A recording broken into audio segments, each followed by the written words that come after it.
Este programa llega gracias a Bio Camu Camu, jugo 100% natural, sin azúcar añadida, sin conservantes, con antioxidantes y un alto contenido de vitamina C. Únete a la revolución natural con Bio.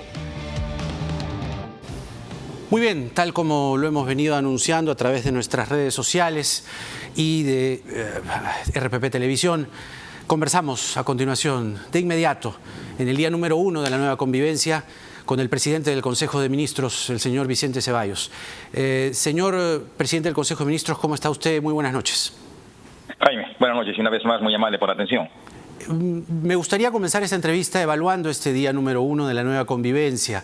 Aglomeraciones en los paraderos, aglomeraciones en el transporte público, Puente Nuevo, por ejemplo, colas sin el metro mínimo de distancia, comercio informal a borbotones. No parece ser un buen primer día de esta nueva convivencia, señor primer ministro. ¿Cuál es la evaluación del gobierno?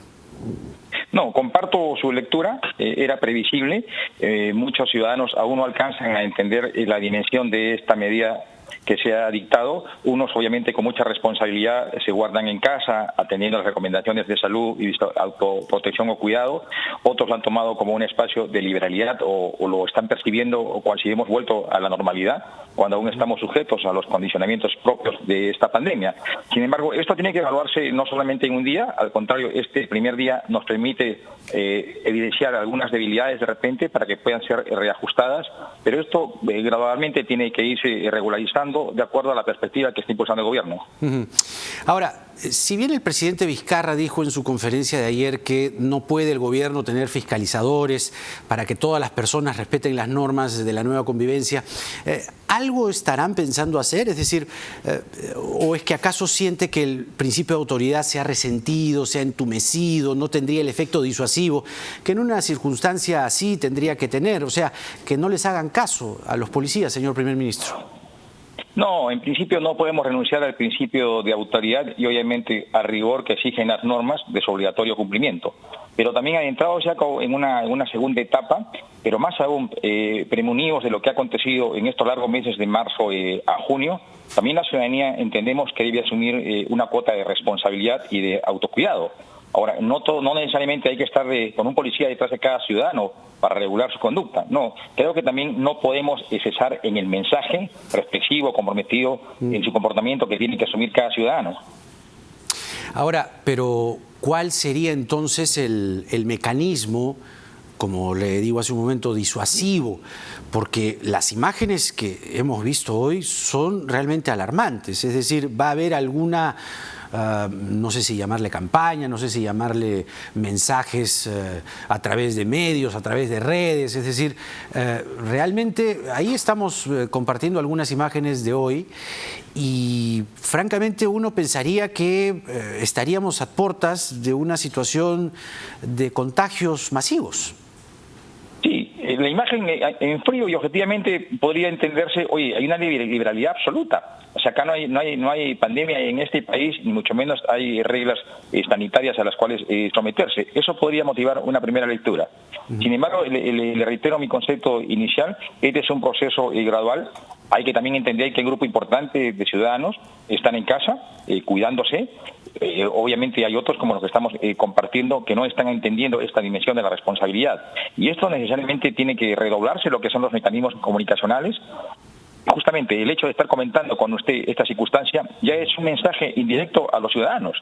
Hoy, obviamente, todos los ciudadanos en casa estarán haciendo reparo de estas movilizaciones masivas, aglomeraciones que se han dado y que obviamente son contraproducentes a todo lo que se ha exigido en estos últimos meses. Es decir, cada quien también tiene que asumir una reflexión y una responsabilidad mayor.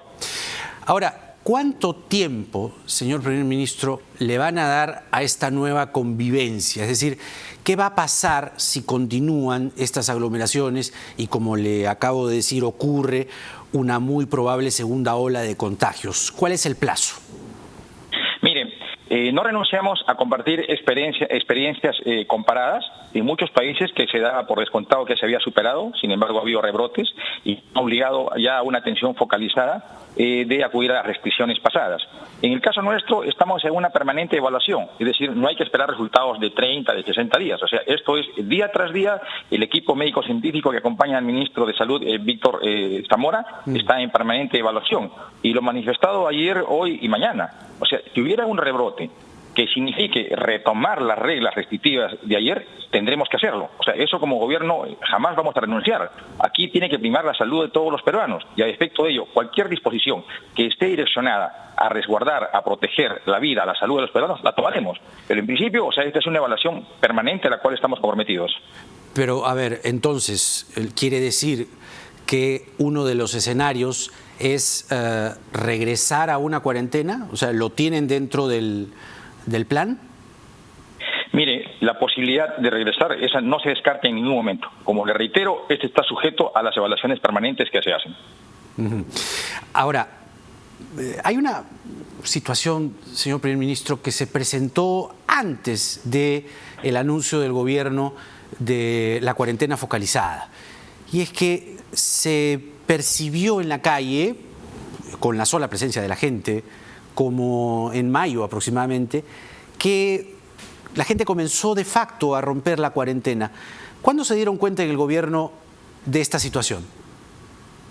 Mire, solamente para ubicarnos en los escenarios diversos que se han planteado, ¿no?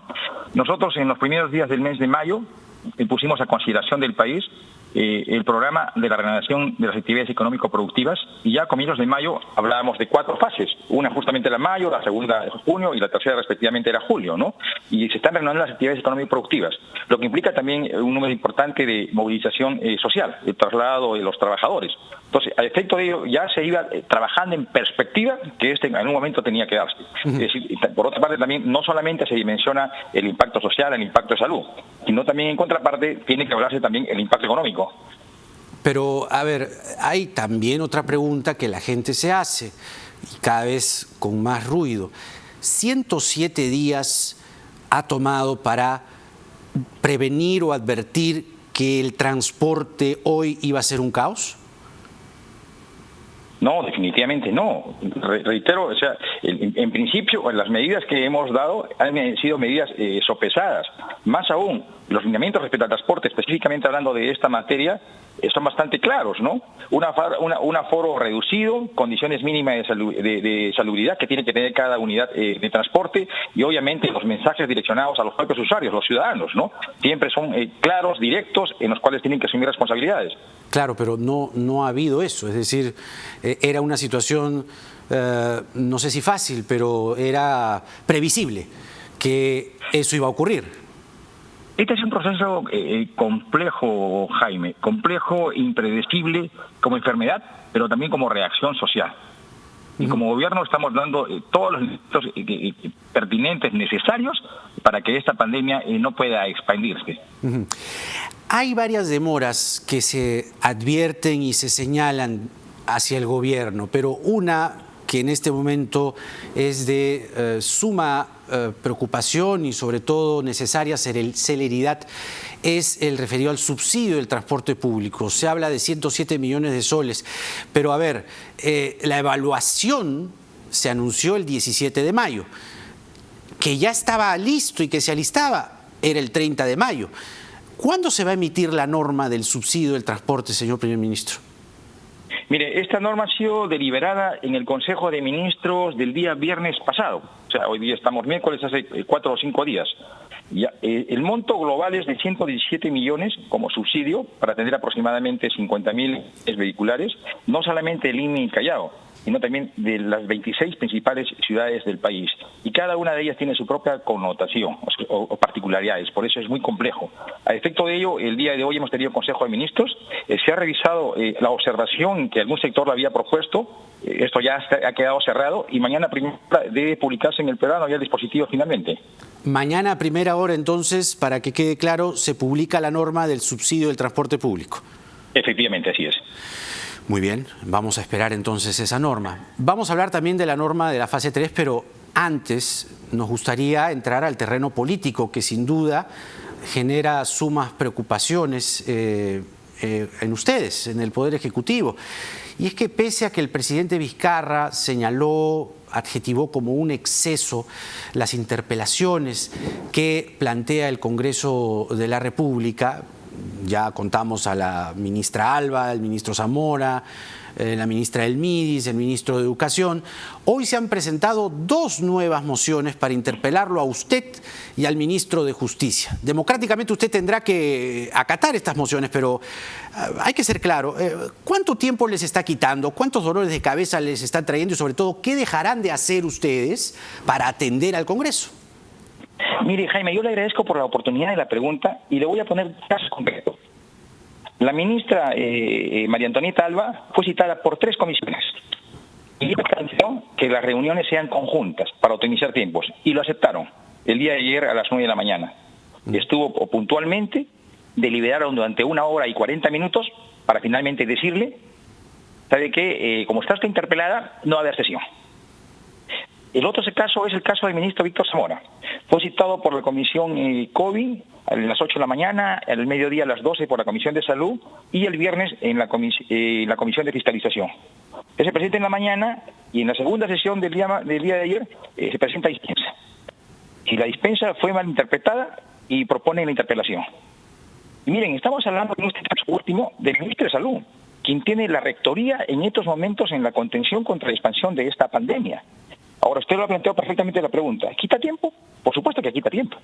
Lo segundo, ¿cuán importante sería que el Parlamento tenga una agenda propia? Obviamente es un órgano autónomo, que esté direccionada a consolidar, a reforzar lo que significa una estrategia país para la contención de la expansión de esta pandemia. Sin embargo, el comportamiento obviamente tiene otra dirección.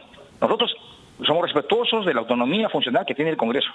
La interpelación es un mecanismo de control y se irá seguramente, luego del procedimiento legislativo propio, a explicar lo que viene aconteciendo en torno a cada sector.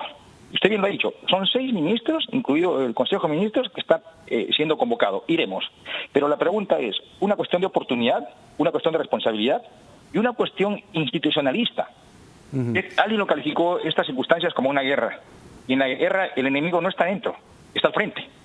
E internamente estamos confrontándolos, o sea, ¿cuánta importancia le estamos dando a esta pandemia? Y no es una excusa, es una realidad que la asumimos con mucha objetividad. Ahora, usted dice bien, a la ministra Alba la dejaron esperando casi 2 horas ayer, la mandaron de regreso a su despacho y solo debía volver para la interpelación. Los congresistas sostienen, y fundamento tienen, que el control político está en la Constitución. Sin embargo, ¿usted cree que esto es un abuso? Yo prefiero calificarlo como una especie de sintonía de circunstancias presentes. Hoy, ¿cuál debería ser el objetivo? Mire, el Parlamento es autónomo, no quiere insistir en ese concepto, ¿no? Tiene su agenda propia. Pero pensemos como peruanos, tengamos una visión nacionalista. ¿No hay una agenda común que necesariamente convoca a generar consensos y unidad en la respuesta? ¿O cuál es el objetivo? ¿Qué objetivo usted puede percibir o notar o advertir políticamente hablando? Mire, yo he revisado las 6 interpelaciones y son coincidentes. 4 fuerzas políticas las proponen en las 6 interpelaciones. Podemos, Unión por el Perú, Frente Amplio y la bancada fujimorista. O sea, que desde el primer momento tienen una marcada oposición. Y no es que estemos en desacuerdo con la función opositora que es positiva porque nos permite visualizar problemas donde de repente no estamos alcanzados a identificarlos o nos permite corregir lineamientos o políticas públicas que estamos impulsando como gobierno. Pero en este caso, o sea, hacer una posición por oposición escasamente constructiva, oigan, permítame, eso es generar un espacio de entendimiento, de fortalecer nuestra democracia, de darnos una mejor institucionalidad. Ahora, dicen que la política es el arte de lo posible. ¿Ustedes no han tendido puentes con las bancadas, no les han explicado lo que están haciendo, no han provocado corrillos parlamentarios para acercarse a este poder del Estado? ¿No tienen coordinadores parlamentarios que enlazan su trabajo con la fiscalización a la que ellos están facultados? Tenemos coordinación permanente. Hace menos de 2 semanas atrás me reuní personalmente acá en PCM con los líderes de las fuerzas políticas que tenían representación en el Parlamento de la República. Hoy día en la mañana, a primeras horas, es un acto público. Me reuní con el propio presidente del Congreso de la República para establecer agendas comunes, ¿no? Y 2 horas más adelante se plantea la interpelación contra el ministro de Justicia y contra el presidente del Consejo de Ministros, ¿no? De verdad que deja mucho que... Pero eso daría la impresión de, como decían por allí, escopeta de 2 cañones. Claro, esa lectura hay que asumirla en esa dimensión, ¿no? O sea, por un lado, obviamente, disposición democrática, pero por otro lado, otro tipo de actitud o de respuesta. O sea, ¿siente usted que le juegan a 2 caras, a 2 cachetes? Como dice? Nosotros como gobierno somos un gobierno transparente, con la mejor disposición democrática. Desde el propio PCM estamos generando todo tipo de espacio de diálogo democrático en estas difíciles circunstancias que demandan necesariamente una mayor comunicación con todos los actores políticos. Sin embargo, hay sectores obviamente que no están entendiendo la dimensión del problema en el cual estamos inmersos como país. ¿O están más bien abocados a una agenda política distinta a los objetivos que en este momento demanda a las autoridades y a los representantes del país, que es acabar con el virus?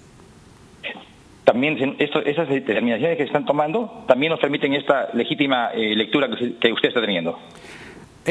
Para Sun Tzu, en El arte de la guerra, la doctrina consistía en la organización, el orden del grupo, la división de las funciones y la moral de los ejércitos. Comencemos por lo último.